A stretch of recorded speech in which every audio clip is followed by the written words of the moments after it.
Shalom, selamat pagi semuanya. Bersyukur, berterima kasih pada Tuhan. Pagi hari ini kita boleh bangun lagi dengan tubuh yang diberkati, dengan kekuatan kesehatan yang baru yang datang daripada Tuhan. Dan kita boleh bersama-sama lagi datang menghampiri tahta kasih karunia Tuhan. Kita mengangkat hati dan suara kita, memuji, menyembah Tuhan, meninggikan, mengagungkan nama Tuhan.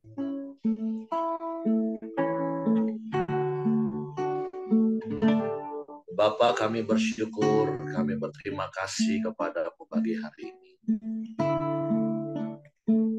Pagi ini kami boleh bangun dengan tubuh yang diberkati, dengan kekuatan kesehatan yang baru yang datang daripada Tuhan. Setelah sepanjang malam kami boleh tidur nyenyak di dalam perlindungan-Mu. Dan pagi ini kami boleh bangun lagi dan menikmati kasih setia-Mu yang tiada pernah berkesudahan dalam hidup kami. Kasih setia-Mu yang selalu baru setiap pagi. Dan tak habis-habisnya rahmat-Mu dalam hidup kami.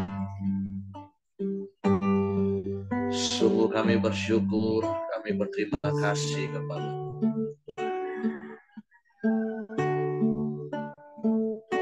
Suatu pagi hari ini kami datang dengan hati yang bersyukur. Kami angkat hati kami angkat suara kami, memuji, meninggikan Engkau. Sebab Engkau Tuhan yang bertahta di atas pujian kami. Haleluya, haleluya.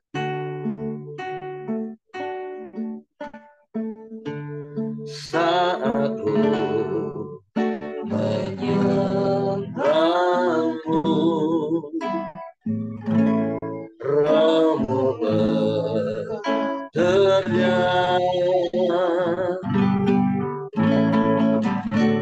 Saat ku memuji-Mu, Kau bertata di atas pujian. Sekali lagi katakan, saat ku menyembah-Mu, Roh-Mu berteriak. Saat ku memuji-Mu, Kau bertata di atas pujian. Ku angkat hatiku, ku pandang kekudusan-Mu. Saat ku sembah puji-Mu, merasakan kehadiran Tuhan. Saat ku menyembah-Mu, Roh-Mu berteriak.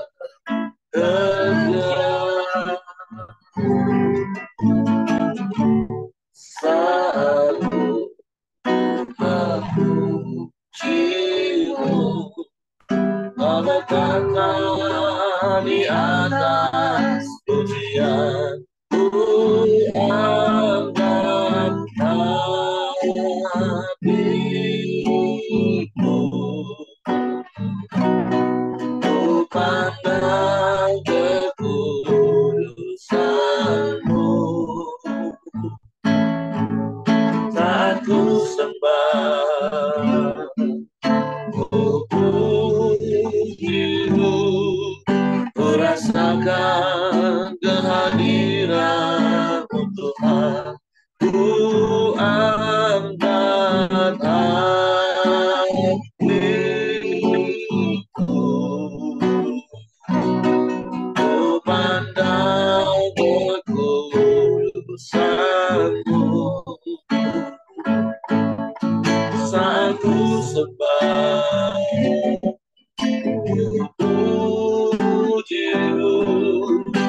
Rasakan kehadiran Tuhan, ku angkat hatiku,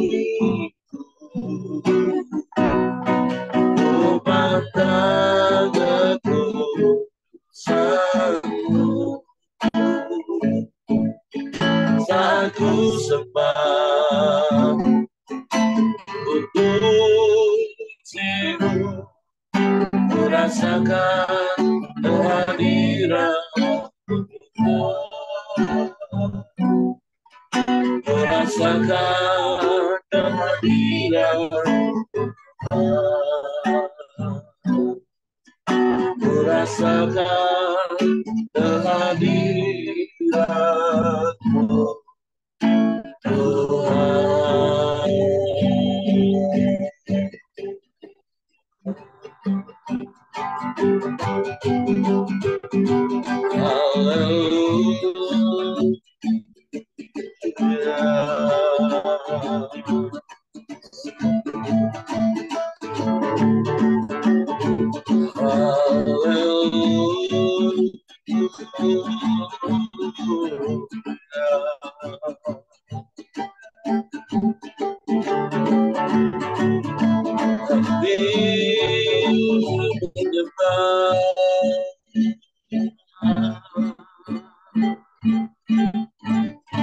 Kami memuji nama-Mu,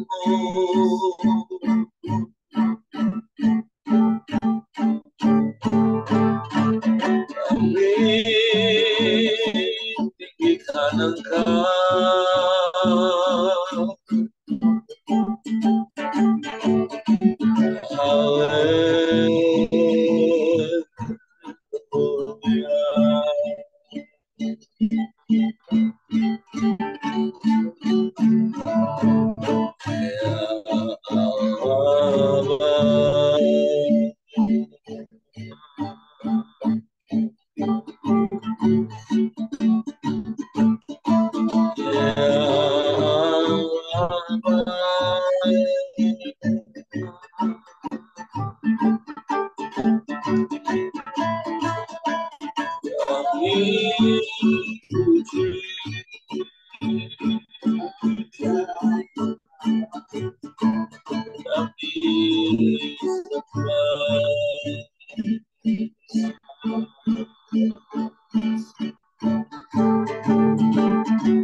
Oh Allah yang ajaib, tiada yang seperti Tuhan.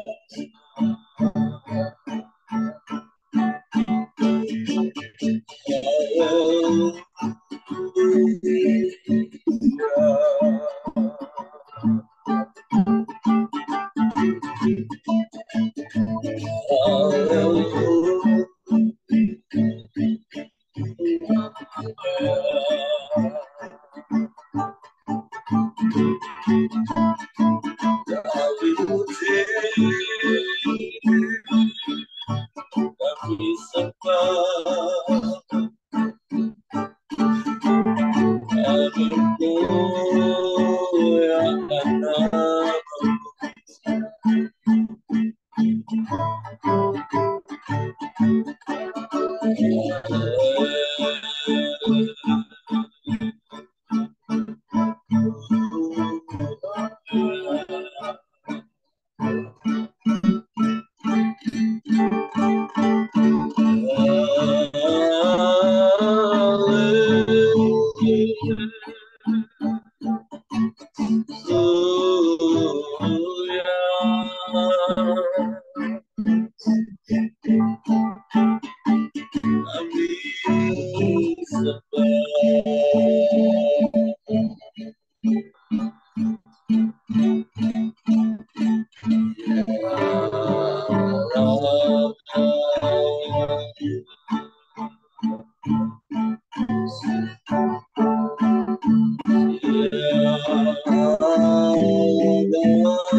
Allah yang dahsyat, Allah yang hebat, Allah yang luar biasa,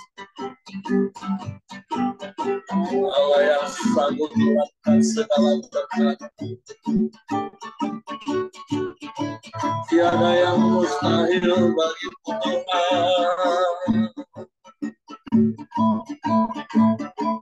Tiada yang sukar bagiku, sebab Engkau sanggup melakukan segala perkara. Sebab Engkau Allah yang maha kuasa, segala kuasa di bumi di surga ada padamu. Kami sembah, kami sembah, kami sembah, kami sembah, kami puji, kami muliakan nama-Mu.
Sebab tidak ada Allah lain selain Engkau,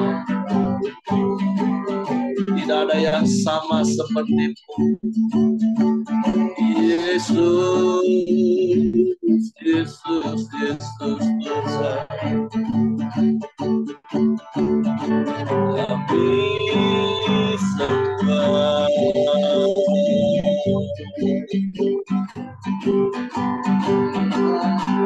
kami sembah,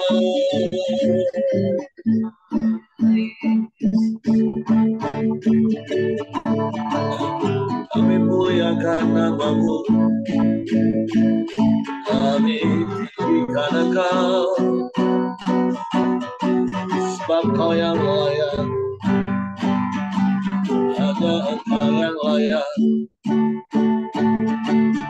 tiada yang lain, tiada yang sama seperti-Mu. Yesus Tuhan.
Kami mau terus tinggal di dalam-Mu, sebab kami aman di dalam-Mu. Kami tenang di dekat-Mu. Allah yang ajaib, Allah yang dahsyat, Allah yang hebat, Allah yang sanggup melakukan segala perkara, Allah yang sanggup menolong kami, dan tak pernah terlambat pertolongan-Mu bagi kami Tuhan. Sebab kami terus berharap padamu, percaya kepadamu, hanya kepadamu satu-satunya dalam hidup kami, hanya Engkau, hanya Engkau.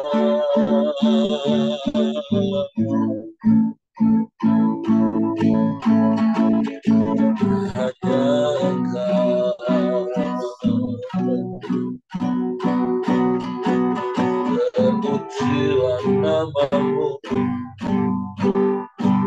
terpujilah nama-Mu, Yesus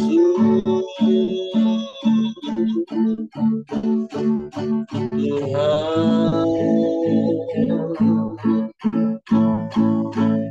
Terpujilah.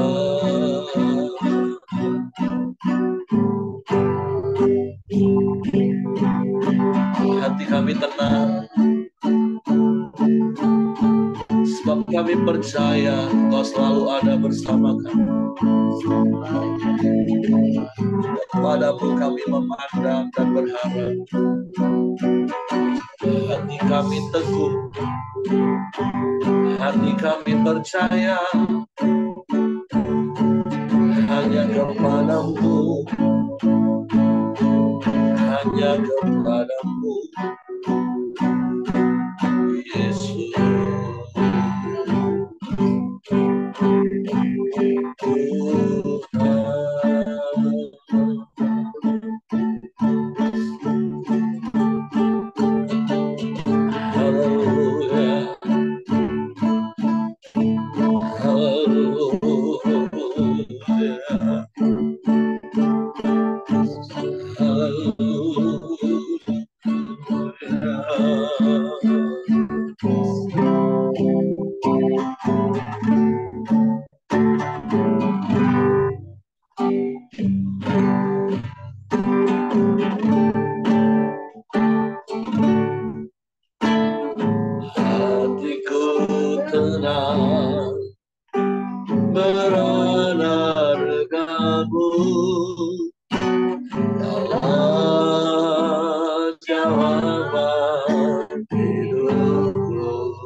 saat aku rasaku lagi, di situ kamu bekerja.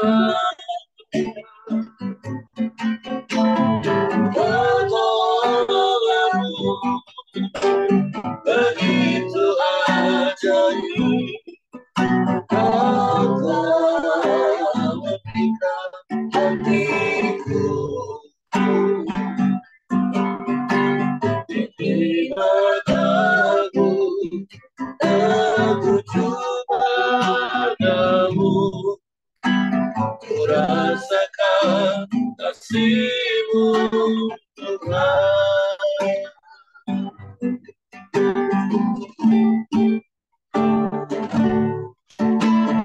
Hatiku tenang berada dekatmu, Allah jawablah hidupku.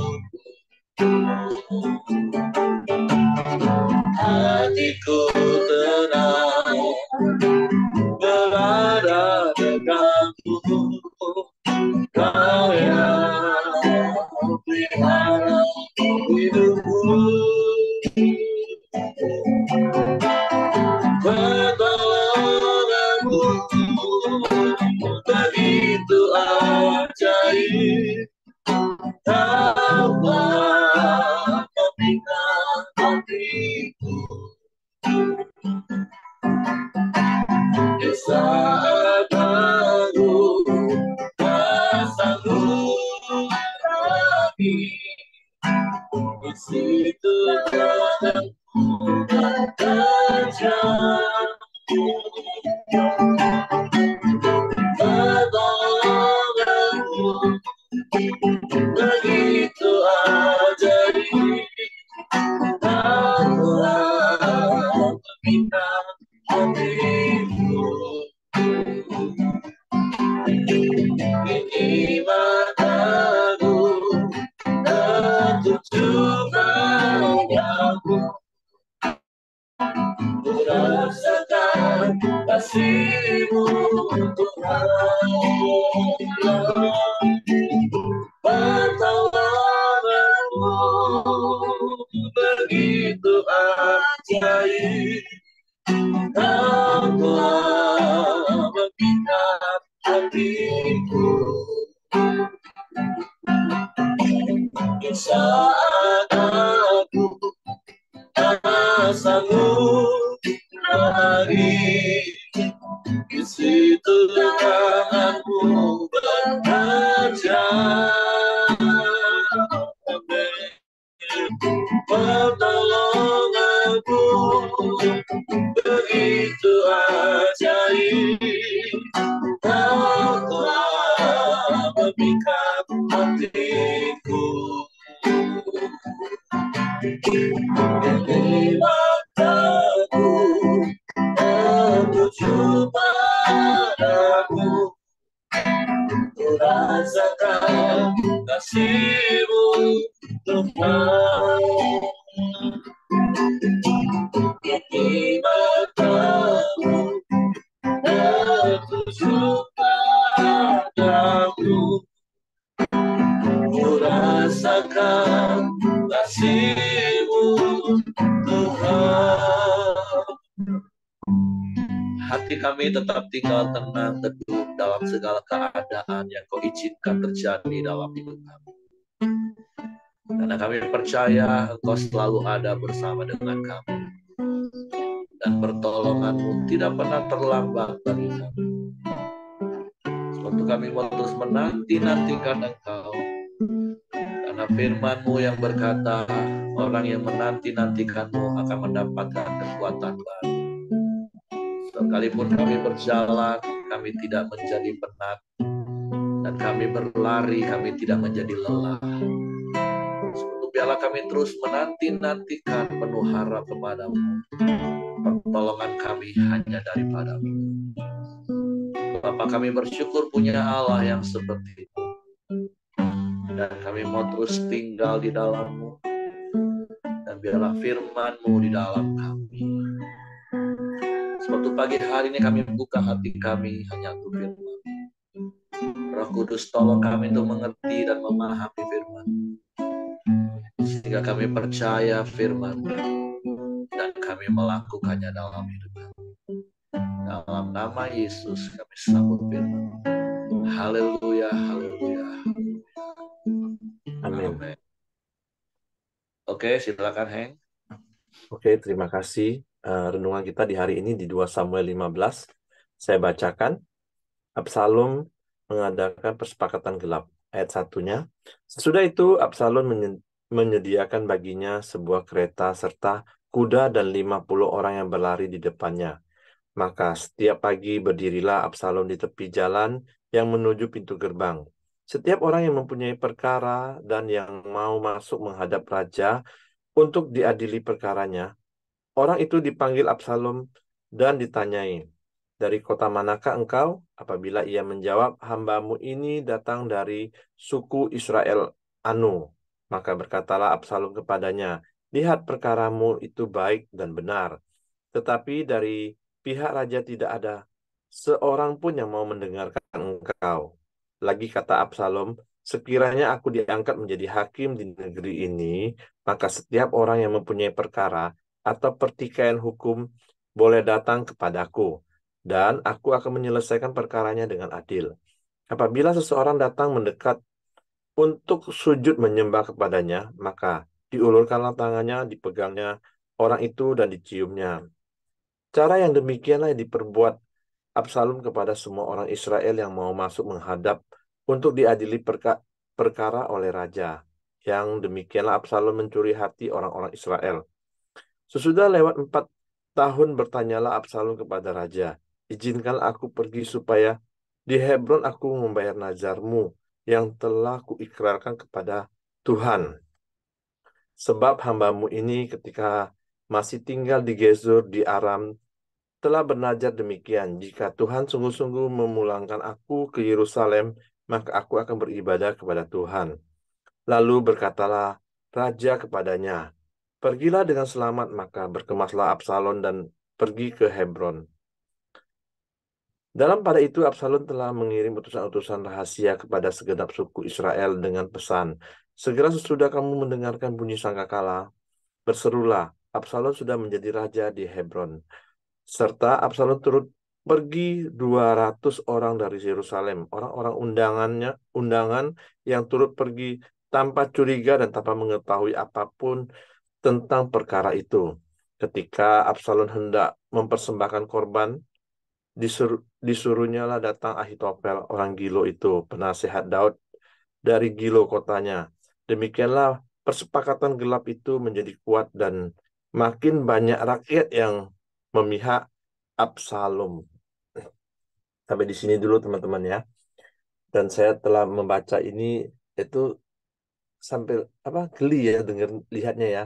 Seperti saat sekarang pemilu-pemilu yang sekarang ini kan orang-orang mencari simpatisan dari rakyat, bagaimana mereka nantinya akan eh, melayani rakyat, bekerja buat rakyat, tapi mudah-mudahan ya mempunyai hati yang tulus.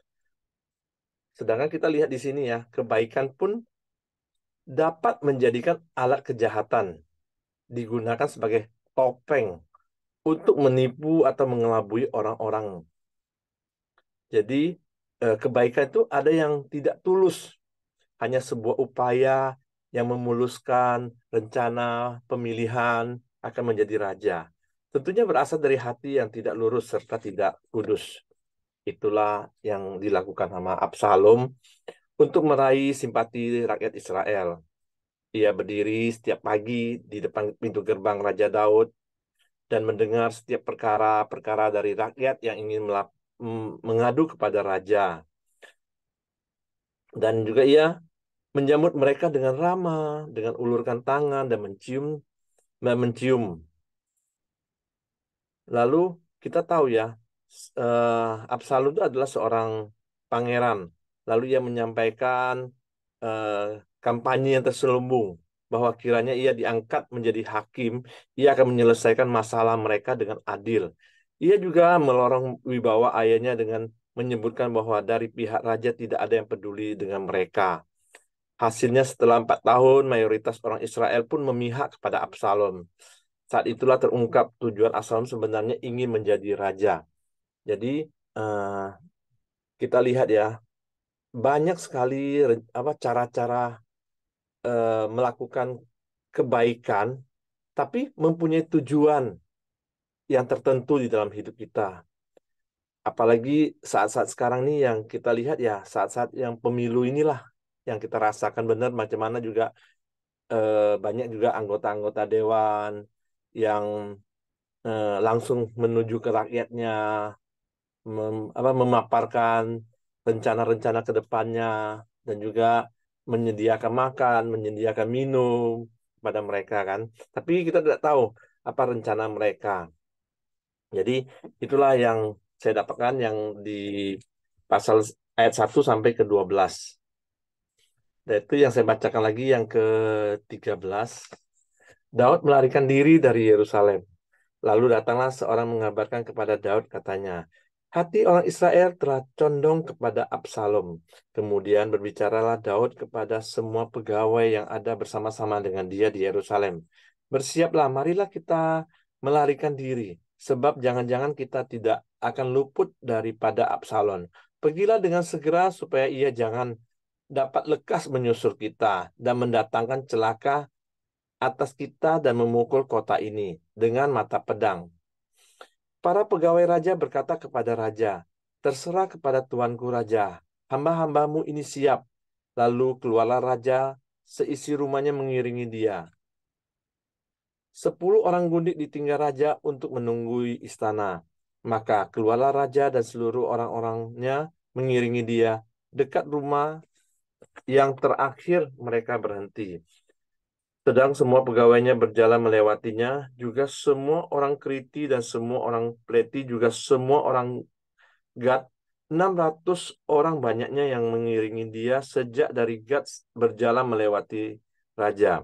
Lalu bertanyalah raja kepada Itai, orang Gad itu, mengapa pula engkau berjalan berserta kami? Pulanglah dan tinggallah bersama-sama raja, sebab engkau orang asing, lagi pula engkau orang buangan dari tempat asalmu.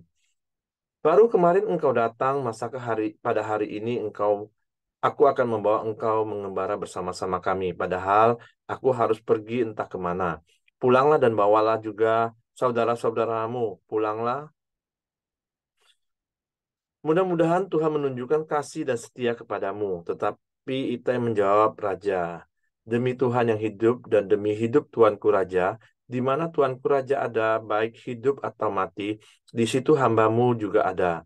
Lalu berkatalah Daud kepada Itai, jika demikian berjalanlah lewat. Kemudian lewatlah Itai orang Gad itu bersama-sama dengan semua orangnya dan semua anak yang menyertai dia. Seluruh negeri menangis dengan suara keras. Ketika seluruh rakyat berjalan lewat, raja menyeberangi sungai Kidron dan seluruh rakyat berjalan ke arah padang gurun. Dan lihat, juga Zadok ada di sana beserta semua orang Lewi mengangkat tabut perjanjian Allah. Mereka meletakkan tabut Allah itu, juga Abiatar ikut datang sampai seluruh rakyat dari kota selesai menyeberang. Lalu berkata raja kepada Zadok, bawalah tabut Allah itu kembali ke kota. Jika aku mendapat kasih karunia di mata Tuhan, maka ia akan mengizinkan aku kembali sehingga aku melihatnya lagi, juga tempat kediamannya.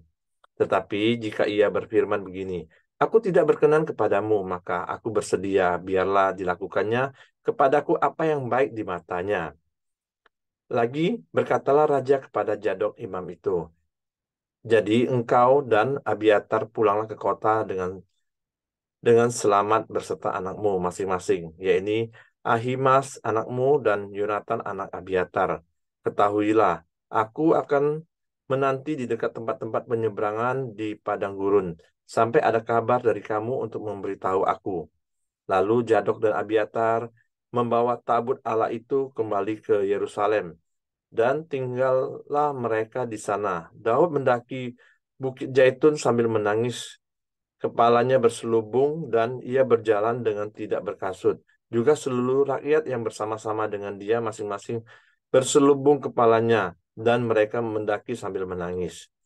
Ketika Daud dikabarkan, demikianlah Ahitofel ada di antara orang-orang yang bersepakat dengan Absalom, maka berkatalah Daud, gagalkanlah kiranya nasihat Ahitofel itu ya Tuhan. Ketika Daud sampai ke puncak di tempat orang sujud menyembah kepada Allah, maka datanglah Husai, orang Arki yang mendapatkan dia dengan jubah yang terkoyak dan dengan tanah di atas kepala. Berkatalah Daud kepadanya, jika engkau turut dengan aku, maka engkau menjadi beban kepadaku nanti. Tetapi jika engkau kembali ke kota dan berkata kepada Absalom, aku ini hambamu, ya Raja, sejak dahulu aku hamba ayahmu, tetapi sekarang aku menjadi hambamu. Dan dengan demikian engkau dapat membatalkan nasihat Ahitofel demi aku. Bukankah Zadok dan Abiatar imam-imam itu ada bersama-sama engkau di sana? Jadi segala yang kau dengar dari dalam istana raja haruslah kau beritahu kepada Zadok dan Abiatar imam-imam itu. Ingatlah, di sana bersama-sama dengan mereka ada kedua anak mereka, Ahimas anak Zadok dan Yonatan anak Abiatar. Dengan perantara mereka haruslah kamu kirimkan kepadaku segala hal yang kamu dengar. Dan tibalah Husai sahabat Daud di Yerusalem tepat pada waktu Absalom masuk ke kota itu. Jadi eh, sampai akhir ini kita tahu ya, Raja Daud itu masih mempunyai cara atau strategi bagaimana mengetahui keadaan saat Absalom kudeta untuk menjadi raja di Yerusalem. Jadi Raja Daud itu adalah eh, raja yang sangat berpengalaman dalam strategi perang. Dan juga untuk mengambil kembali eh, kerajaan di Yerusalem, sebenarnya Raja Daud itu adalah sangat gampang ya. Sebelum-sebelumnya kita tahu Raja Daud itu bagaimana raja yang sangat berpengalaman, yaitu raja yang dari muda sudah mempunyai strategi perang, dan juga raja yang dimana juga pernah melawan Goliat, dan juga dia mempunyai pasukan-pasukan elit yang sangat banyak dan ahli dalam berperang.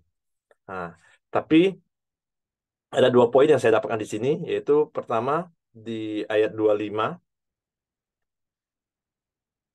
lalu berkatalah raja kepada Zadok, bawalah tabut Allah itu kembali ke kota. Jika aku mendapat kasih karunia di mata Tuhan, maka ia akan mengizinkan aku kembali. Sehingga aku melihatnya lagi. Juga dapat juga tempat kediamannya. Jadi di mana saat Raja Daud juga sangat yakin dan sangat percaya. Kayaknya hatinya memang sungguh-sungguh melekat sama Tuhan. Dia tahu, biarpun tabut Allah tidak dibawa, dia tahu kalau memang dia mendapat kasih karunia dari Tuhan, dia bisa kembali. Jadi tabut Allah itu bukan sebagai apa? Sebagai eh, tempat penyembahan, tapi dia tahu tabut Allah itu di mana Tuhan hadir dan di mana eh, dia meyakinkan pada saat itu dia meletakkan hanya di Yerusalem tabut Allah itu dan tidak perlu dibawa. Tapi kalau memang Tuhan, dia percaya sama Tuhan, kalau Tuhan mempunyai kasih karunia kepadanya, dia akan kembali. Tetapi di ayat 27, dia pun berkata, di ayat 26, tetapi jika ia berfirman begini, aku tidak berkenan kepadamu, maka aku bersedia biarlah dilakukannya kepadaku apa yang baik di matanya. Jadi apapun misalnya kalau Tuhan tidak bersedia dan tidak berkenan kalau membawa Raja Daud kembali ke Yerusalem, dia pun bersedia. Apapun yang dilakukan kepada Tuhan, kepada Raja Daud, Daud pun menerima. Begitulah keyakinan Raja Daud kepada Tuhan pada saat itu. Dan juga saya dapatkan satu lagi di ayat 30. Daud mendaki Bukit Zaitun sambil menangis, kepalanya berselubung dan berjalan dengan tidak berkasut. Jadi kita tahu ya, Raja Daud itu sebenarnya bisa melawan Absalom pada saat dia melarikan dari eh, Yerusalem keluar.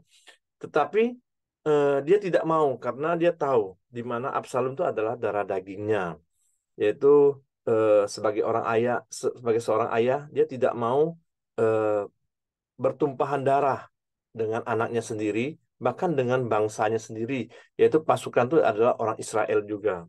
Jadi hatinya tuh benar-benar mengasihi anaknya. Kita tahu seorang eh, ayah ya, atau seorang bapak itu pasti apapun juga dia rela berkorban untuk anaknya. Kadang-kadang saya juga dulu pernah berpikir, kok bapak saya itu tidak sayang sama saya, sayang sama kakak saya, gini-gini. Ternyata namanya seorang ayah tuh pasti punya hati tuh benar-benar mengasihi anaknya.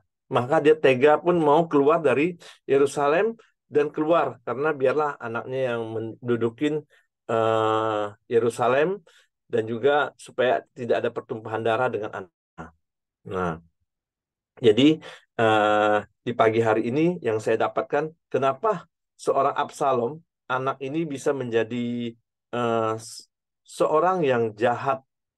Ini saya baca-baca dari ayat 11, ternyata ada kaitannya dari Daud dan Batseba. Memang pada saat itu Daud melakukan hal yang jahat di mata Batseba kan.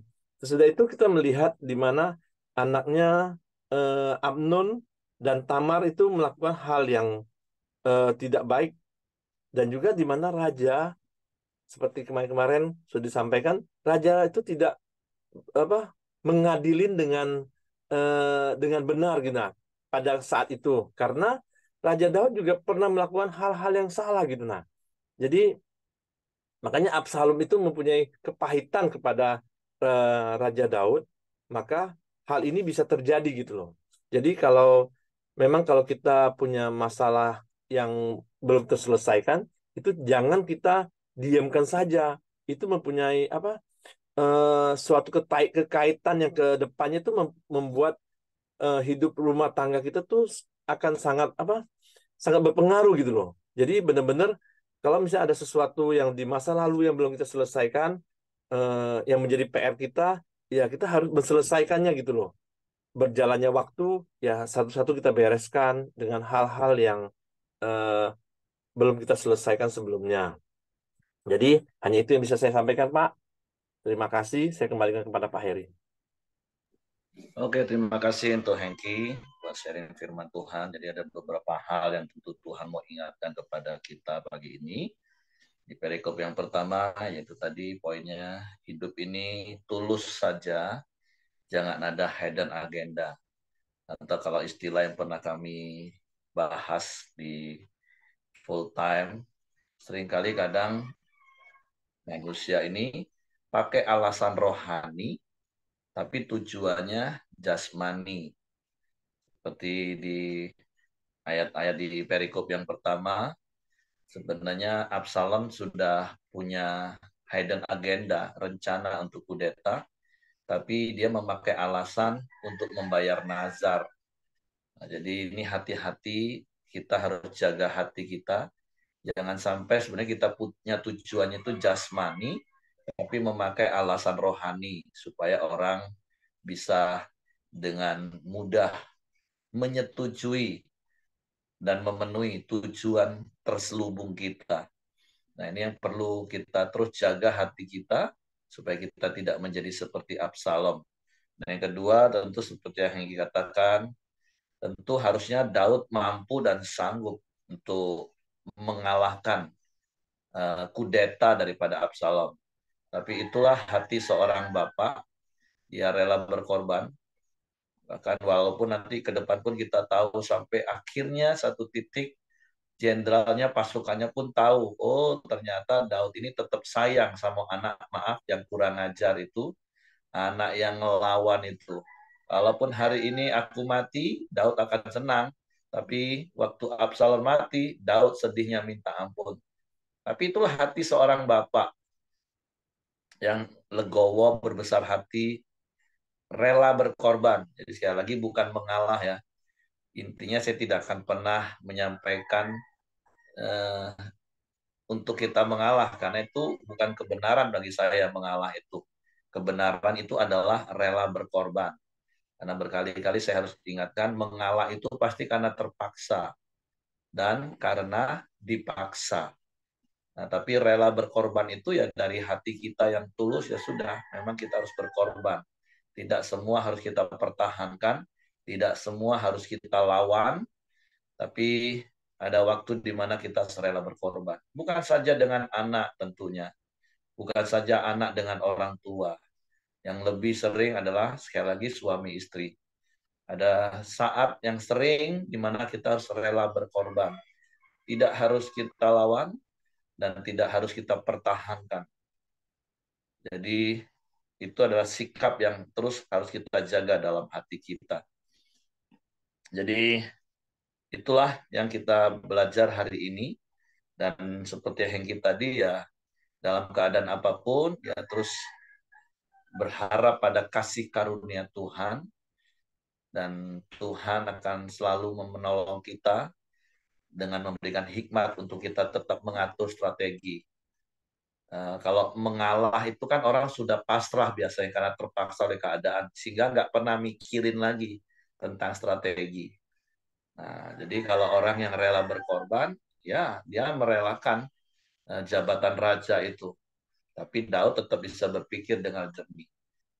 Nah, tapi beda kalau dengan orang yang mengalah. Biasanya orang mengalah karena terpaksa, apalagi sudah akhirnya dia pasrah, apatis, pasrah.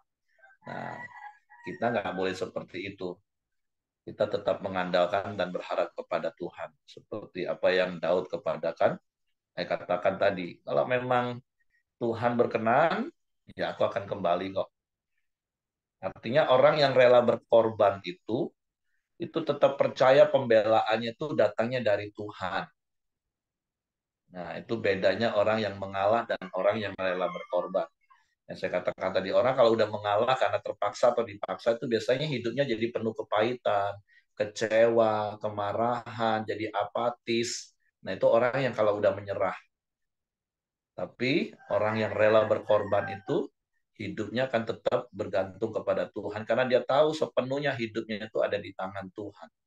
Perkenanan itu datang daripada Tuhan. Keadaan boleh sulit hari ini, tapi dia tetap percaya ada Tuhan yang akan mengatur semuanya jadi baik.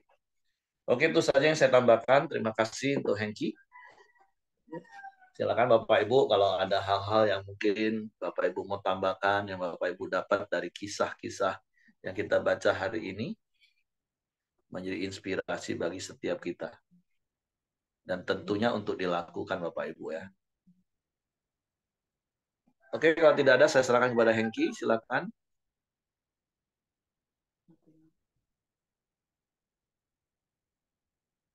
Suaranya Ki. Ya, kita Siapa yang masuk dalam doa kita. Silakan Ibu Ros.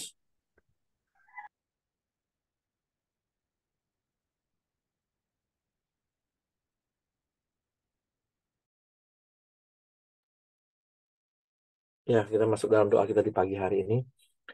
Bapak yang baik, kami bersyukur kepadamu ya Tuhan. Terima kasih buat pagi hari yang indah ini. Setiap kami bisa datang terus menyembah, memuji, dan meninggikan namamu ya Bapak. Terima kasih juga buat kebenaran-kebenaran yang telah kami terima di pagi hari ini ya Tuhan. Biarlah kami terus percaya hanya kepada Engkau ya Tuhan. Kami terus mengandalkan Engkau ya Bapa. Karena kami percaya kasih karuniamu terus menyertai kami ya Tuhan. Kami percaya ya Tuhan, kalau kemurahan-Mu juga terus melingkupi hidup kami ya Tuhan. Baik juga buat istri, buat anak-anak kami, buat suami kami ya Tuhan. Bahkan menantu, cucu, dan juga orang tua kami ya Tuhan. Terima kasih ya Tuhan, kami sangat bersyukur buat pagi hari yang indah ini ya Bapa. Dan juga Tuhan terus berkati keluarga-keluarga kami ya Tuhan. Baik pekerjaan, usaha, apapun yang kami lakukan ya Tuhan, Tuhan berkati senantiasa ya Bapa. Terima kasih ya Tuhan, kami bersyukur buat kebaikan-Mu. Di pagi hari ini juga kami sepakat, kami berdoa ya Tuhan, buat pembelian tanah gereja yang ada di Muara Bungo ya Tuhan. Biarlah Tuhan melancarkan setiap apapun yang ingin disepakati dalam pembelian tanah gereja ini ya Tuhan. Tuhan tolong Tuhan. Tuhan juga uh, murahkan hati orang yang ingin menjualnya ya Bapak, dan juga melancarkan segala urusan surat menyuratnya ya Tuhan. Tuhan juga berkati Pak Dr. Ramli yang menjadi pemimpin di Muara Bungo Tuhan. Tuhan juga taruh hikmat-Mu lebih lagi ya Bapak untuk membuat kerajaan di Muara Bungo untuk kemuliaan nama-Mu ya Tuhan. Terima kasih ya Bapak. Kami serahkan Muara Bungo dan juga jemaat-jemaat yang ada ke bawah tangan kuasa-Mu ya Tuhan.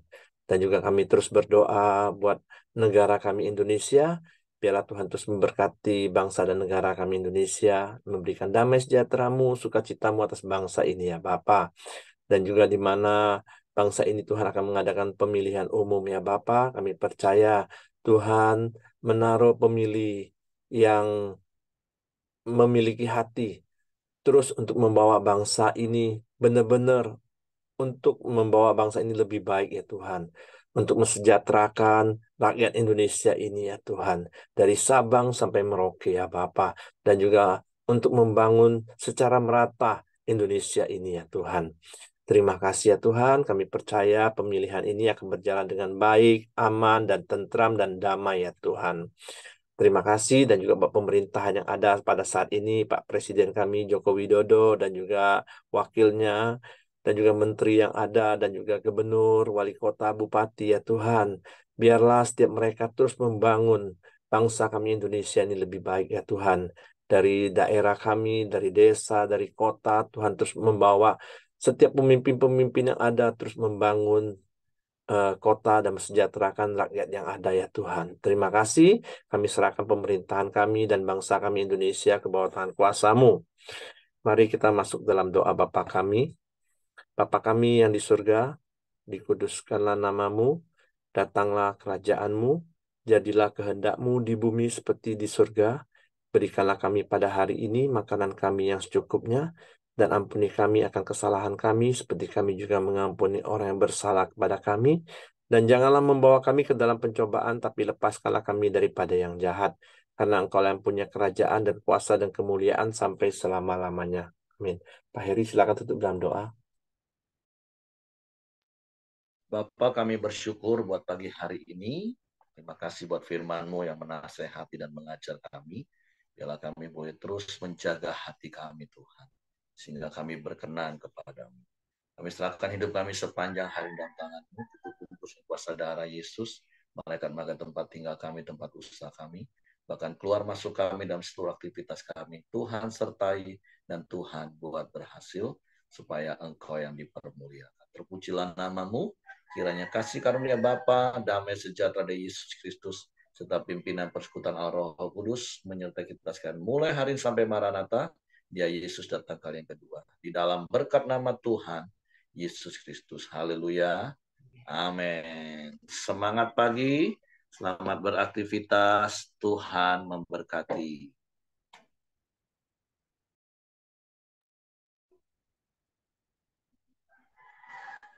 Oke, Bapak Ibu. Pak Simon di Bengkulu, Pak ya.